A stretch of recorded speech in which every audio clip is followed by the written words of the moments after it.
ሰላም አድማጮቻችን፣ ይሄ ሃሚንግ ስፖርት ነው። የአውሮፓ ቻምፒየንስ ሊግ ስድስተኛ ዙር የማክሰኞ ዕለት ጨዋታዎች ተከናውነዋል።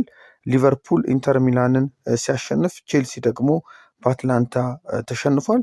ከኢንተር ሚላን ጋር በሳንሴሮ ጁሴፔ ሜአዛ የተጫወቱ ሊቨርፑል በዶሚኒክ ሶቦስ ላይ የፍጹም ቅጣት ምት ጎል ነው 1-0 ያሸነፈው። ለዚህ ጎል መገኘት ደግሞ የተከላካይ መስመር ተሰላፊው የባስቶኒ ስህተት አለበት።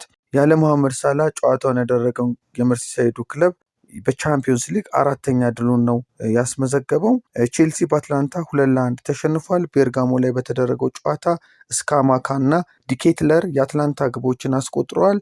ጃኦ ፔድሮ ደግሞ የቼልሲን ብቸኛ ግብ ከመረብ አሳርፏል። ባርሴሎናም አይንትራ ፍራንክፉርትን በተመሳሳይ 2-1 አሸንፏል። ጁል ኩንዴ ካታሎኑ 2 ግቦች ሲያስቆጥር፣ ናፉ የጀርመኑን ክለብ ብቸኛ ግብ አስገኝቷል። ቶትናም ሆትስፐር ስላቪያ ፕራግን 3-0 አሸንፏል። ዴቪድ ዚማ በራሱ ላይ እንዲሁም ሙሐመድ ኩዱስ እና ዣቪ ሲሞን ግቦችን ያስቆጠሩ ተጫዋቾች ናቸው። በሌሎች ጨዋታዎች አትሌቲኮ ማድሪድ ፒኤስቪ አይንድሆቨንን 3-2 ሲያሸንፍ፣ ኦሊምፒክ ደ ማርሴይ ኡኒየን ሴንት ጊሎስን በተመሳሳይ 3-2 አሸንፏል። ሞናኮ ጋላታሳራይን 1-0 ሲያሸንፍ፣ ባየር ሙኒክ ስፖርቲንግ ሊዝበንን 3-1 ያሸነፈበት የማክሰኞ ዕለት የአውሮፓ ቻምፒየንስ ሊግ ውጤቶች ናቸው። የሊቨርፑል እና የኢንተር ሚላን ጨዋታ ከተመለከትን ኢንተር ለ18 ተከታታይ የቻምፒየንስ ሊግ ጨዋታዎች በሜዳው አልተሸነፈም ነበር። በሊቨርፑል ተሸንፏል ማለት ነው። የአውሮፓ ሴቶች ቻምፒዮንስ ሊግ ጨዋታዎችንም ስንመለከት ሴንት ፖሊተን በጁቬንትስ 5-0 ተሸንፏል። የፔዤ እና የኦድ ሄቨርሊ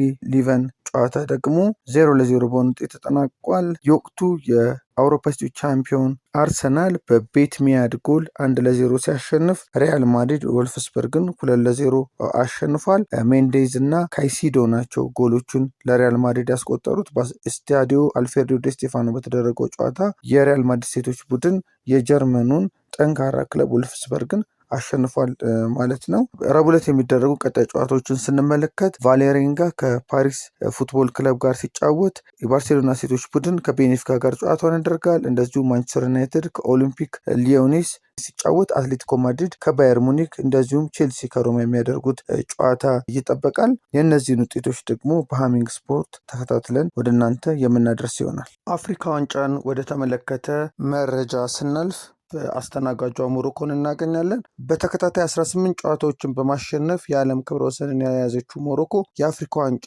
እንግዶቿን ለመቀበል ዝግጅቷን አጠናቃለች። በሰኔ 2024 ዛምቢያን 2-1 በመርታት የጀመረችበት የድል መንገዷ ባለፈው ወር በወዳጅነት ጨዋታ ዛምቢያን በድጋሚ 4-0 ረታለች። በእነዚህ ጊዜያት ተጋጣሚዎቿ ላይ 55 ግቦችን ስታስቆጥር 4 ግቦች ብቻ ተቆጥረውባታል። በ15ቱ ጨዋታዎች ደግሞ ግብ አልተቆጠረባትም። ሰሜን አፍሪካዊቷ ሀገር በተከታታይ 18 ጨዋታዎችን ከማሸነፏ በፊት ክብረ ወሰኑ በ2009 15 ጨዋታዎችን ባሸነፈችው ስፔን የተያዘ እንደነበር ይታወሳል። እንደ አውሮፓውያን አቆጣጠር በ2022 በኳታር አስተናጋጅነት በተከናወነው የፊፋ የዓለም ዋንጫ ወደ ግማሽ ፍጻሜ በማለፍ ከአፍሪካ ሀገራት ቀዳሚ የሆነችው ሞሮኮ የአፍሪካ ዋንጫን ካነሳች 60 ዓመት አስቆጥራለች። ይህ ያለመሸነፍ ጉዞዋ በምድሯ ለምትደግሰው የአፍሪካ ዋንጫ ሌላ የአሸናፊነት ስንቅ የሆናት እንደሆነ በቀጣይ የሚታይ ይሆናል።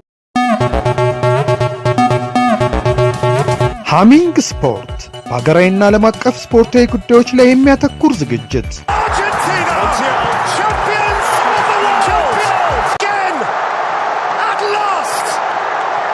በሃሚንግ ስፖርት የስፖርት ዜናዎች፣ በተመረጡ ርዕሶች ላይ ውይይት፣ የእንግዳ ዝግጅት፣ የስፖርተኞች ግለ ታሪክና የሴቶችን እግር ኳስ በልዩ ሁኔታ ይዳስሳል።